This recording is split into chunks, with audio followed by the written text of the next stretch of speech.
Hi, thanks for joining me live on today's topic, which is the thyroid. I know I'm a few minutes late joining this, but I think I was having some technical difficulties. That's the problem with being a doctor and not a tech master, is that sometimes it's not as things don't work as well as I should. But today I'm talking about the thyroid, and I realized that I'd been taking a lot of time on female hormones, which is great. I think there's a lot of material there. But then I had a few people ask me questions about the thyroid, and I thought it's been a little bit since I've done anything with that. So I wanted to circle back and let me just kind of tell you why I think that's a good thing to talk about is I have done probably over 1,000 what I call discovery health calls. And that's where I am either on a phone call, a Zoom call, or in person with somebody answering questions about things that they have going on with their health to see if I can help. And one of the most common things I hear are thyroid complaints. And sometimes people come in and they tell me that they know that they've been diagnosed with a thyroid problem. Sometimes they told me I had hypothyroidism, and then I follow it up with did they tell you why your thyroid slowed down? And they look at me like, no one's ever thought to ask me that, which it makes a big difference if you're actually trying to get to the root cause of the problem. You want to know what that root cause is. So, and then other times people describe all of the symptoms of having a sluggish thyroid, things like I'm tired all the time, my hair is thinning or falling out. I don't have any energy. I'm really trying to lose weight. I'm constipated. I have dry skin. I'm depressed. All of these things can be thyroid issues. And they say, I really feel like it's my thyroid, but I was told my thyroid looks fine. Then I ask what kind of testing they had done, and they pull it out or they show me. And I realized that all they've had done is one value in most cases called a thyroid stimulating hormone number. And let me tell you why that is not a complete evaluation of a thyroid. So let's start with a little bit of physiology here. The thyroid stimulating hormone number is actually a pituitary hormone, not a thyroid hormone. So it's secreted by the pituitary gland in your brain, and it tells your thyroid gland, which lives right here at the base of your neck, it tells your thyroid gland how much hormone to produce. So the thought is that as long as that range is in normal limits, then your brain is telling your thyroid gland how much hormone to produce, and all is well. Well, here's what can go wrong with that. First, let's start with the range. The range for that TSH is so wide that I see people all the time, they have raging thyroid problems, but that TSH level is still technically in range. But then you run a full evaluation on the thyroid, which I'll talk through in just a minute, and you realize that they have a full-blown autoimmune condition where their body is breaking down and targeting the thyroid gland, and it just that TSH number hasn't caught up to that yet. It hasn't destroyed the thyroid gland enough to where it can't produce that hormone. So would you like to catch that on the early side or the late side? I always say, yeah, we want to catch that on the early side so we still have time to do something about it before the thyroid is completely destroyed and broken down, and now we can't do anything about it. So that's the number one thing. And the most common way that TSH number gets run is it's called a TSH with reflex. And as soon as that TSH goes out of range, and we've already said that range is way too big. It's not functional. It's based on statistics. A functional range is a lot tighter than what the lab is saying. But as long as that's in range, they don't run any more testing. Now, if that TSH is out of range, it triggers what's called a reflex, and they'll run the thyroid hormone markers like T3 and T4. Okay, so maybe you get those numbers run, but most of the time you don't. And then let's say you do get a thyroid hormone numbers run, a T4 and a T3. Are they running the direct and the free levels? And what does that even mean? It means that hormones exist in two ways. They exist bound to blood, because hormones are waxy little fatty substances. And it's really hard for oily, fatty, waxy substances to travel through watery substances like the blood. And if you want a visual of this, pour a little bit of oil in water and see it doesn't mix. It's hard for that oil to move anywhere. So these hormones, being oily, fatty, waxy, they have to connect to what's called a carrier protein in order to get around and swim through the bloodstream. They have to catch a ride on a carrier protein. So if we just run T4 and T3 levels, we know how much hormone is there, but we don't know how much is free and available to do what the hormone does, because most of it is bound to these carrier proteins in the bloodstream. And so if you run T4 and T3 as both their direct levels, which is what's bound to the protein, and their free levels, then you can see, okay, we know we have this much amount of hormone, but we also know that we have this much that's free and available to do the stuff that thyroid hormone needs to do, like control metabolism and temperature and make us have good skin and hair, and all of those things.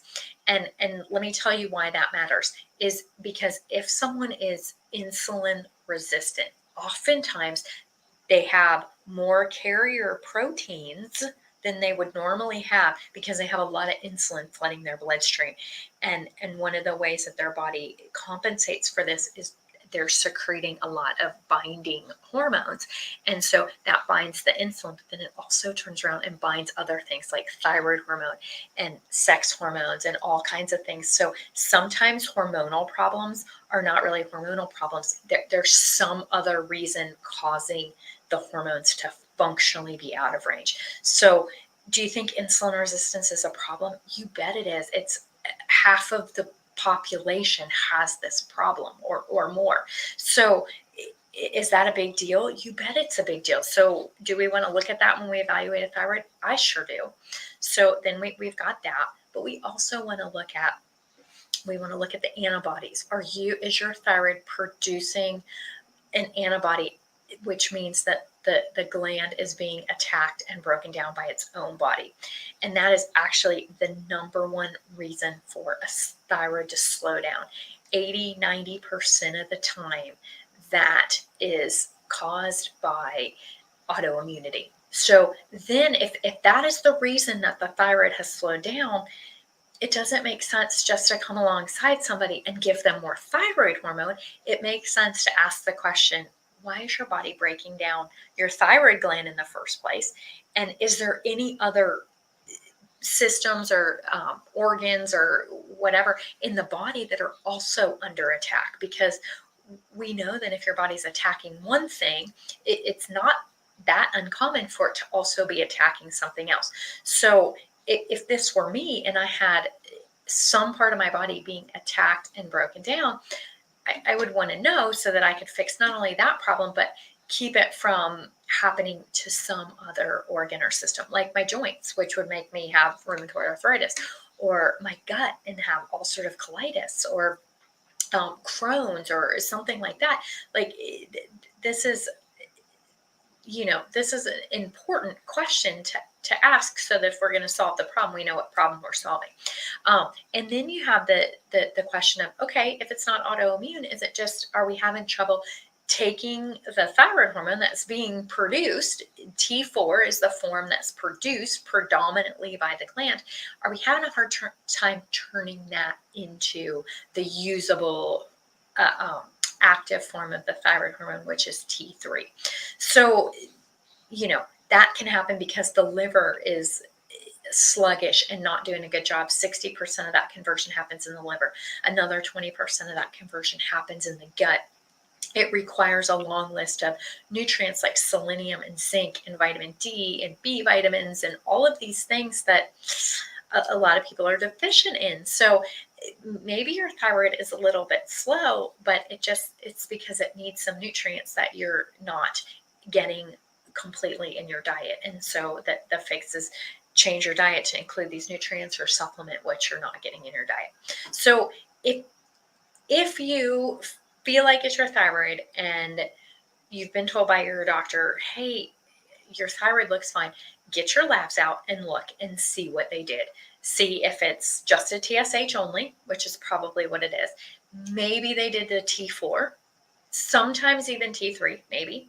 But see if the TPO and TG antibodies are on there. See if something called reverse T3 is on there. That can be another reason you're not converting from T4 into T3, because you're turning it into something else besides the active type of the hormone.